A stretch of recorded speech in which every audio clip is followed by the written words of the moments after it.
కుకునూరు మండలం ఉప్పేరు గ్రామంలో ఏర్పాటు చేసిన గ్రామ సభలో పోలవరం శాసనసభ్యులు cherry Balaraju, AP TRICOR chairman Bogaram Srinivas పాల్గొన్నారు. కూటమి ప్రభుత్వం ఏర్పాటై 100 రోజులు పూర్తయిన సందర్భంగా ఇది మంచి ప్రభుత్వ కార్యక్రమాన్ని ఏర్పాటు చేశారు. కూటమి ప్రభుత్వం 100 రోజుల్లో సాధించిన విజయాలను ప్రజలతో పంచుకున్నారు. ఈ కార్యక్రమంలో ఎమ్మెల్యే చెర్రి బాలరాజు మాట్లాడుతూ ఎన్నికలలో ఇచ్చిన హామీ మేరకు పలు హామీలను నెరవేర్చామన్నారు. పెద్ద ఎత్తున యువతకు ఉద్యోగులకి 1వ తేదీన జీతాలు పెంచిన పింఛను పంపిణీ, అన్నా క్యాంటీన్ల ప్రారంభం ఇలా అనేక కార్యక్రమాలు చేశామన్నారు. విజయవాడలో ప్రకృతి విపత్తు కారణంగా నష్టపోయిన ప్రజలని ఆదుకునేందుకే సీఎం చంద్రబాబుతో సహా అధికార యంత్రాంగం మొత్తం కలిసి పనిచేస్తుందన్నారు. అర్హులైనటువంటి ప్రతి ఒక్కరికి కూడా 4 లక్షల రూపాయలు విలువ చేసేటువంటి ఇల్లు ప్రభుత్వం ద్వారా ఈరోజు ఎన్డీఏ ప్రభుత్వం మీ అందరికి కూడా అందించే ఏర్పాటు చేసింది. అలాగే గ్యాస్ సిలిండర్లు ఏదైతే ఎన్నికల్లో ఇచ్చినటువంటి హామీ ఉందో ఒక్క హామీని కూడా తుంగలో తొక్కుకోకుండా ప్రతి ఒక్కరు కూడా సంక్షేమ పథకాలు, అభివృద్ధి ఈ రెండు కూడా కలిసికట్టుగా ముందుకు తీసుకెళ్తూ ఈరోజు ప్రతి మండలంలో ప్రతి ఒక్కరికి మనం ఇచ్చినటువంటి సంక్షేమ పథకాలు, అలాగే ఏదైతే ఎన్నికల్లో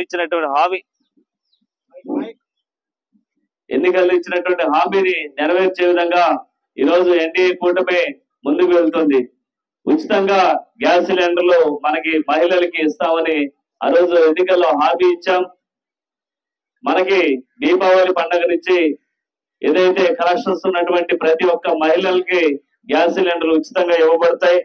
అలాగే ఈరోజు ముంపు మండలాలకు సంబంధించి ఏదైతే నిర్వాసితులకు మనం హామీ ఇచ్చామో తప్పకుండా వారికి న్యాయం చేసే విధంగా, అలాగే పోలవరం ప్రాజెక్టు త్వరితగతిని పూర్తి చేసి నిర్వాసితులకు అండగా నిలబడేటువంటి కూటమి ప్రభుత్వం హామీ ఇచ్చినటువంటి హామీని ఈరోజు తప్పకుండా నెరవేర్చే విధంగా 12,500 కోట్ల రూపాయలు పార్లమెంట్ లో బిల్ పాస్ చేయడం అనేది చాలా అదృష్టంగా మనందరం కూడా భావించాలి. గత 5 ఏళ్ల అందరూ కూడా ఏంటంటే ఇబ్బంది పెట్టడం కాదు, మీరు ఒకటికి 4 సార్లు వెళ్ళి ఆయన చెప్పి విషయం చేర్చుకొని పనులు చేర్చుకొని మీరందరూ సుఖశాంతంతో ఉండాలని చెప్పి మా ప్రభుత్వం ఉద్దేశం, మా ఉద్దేశం, మా అందరి ఉద్దేశం, అలాగే ఎమ్మెల్యే గారి ఉద్దేశం కూడా, అలాగే ఎంపీ గారి ఉద్దేశం, చంద్రబాబు నాయుడు గారి ఉద్దేశం కూడా అది. అయితే ఏంటంటే మీరందరూ కూడా ప్రతి ఒక్క పథకాన్ని మీరు ఉపయోగించండి.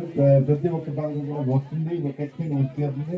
రేపు పొద్దున దీపావళికి ఈ గ్యాస్ ఇస్తున్నారు, గ్యాస్ ఇస్తారు, ఆ మూడు కూడా వస్తుంది. ముందుగా చెప్తున్నాం. అదే రకంగా సంక్రాంతి పండుగ నుంచి బస్సు వస్తుంది, ఫ్రీ బస్సు ఆదానికి. కాబట్టి అది కూడా మేము హామీ ఇచ్చినట్టు అది బాగుంది, అది కూడా ఇస్తున్నారు.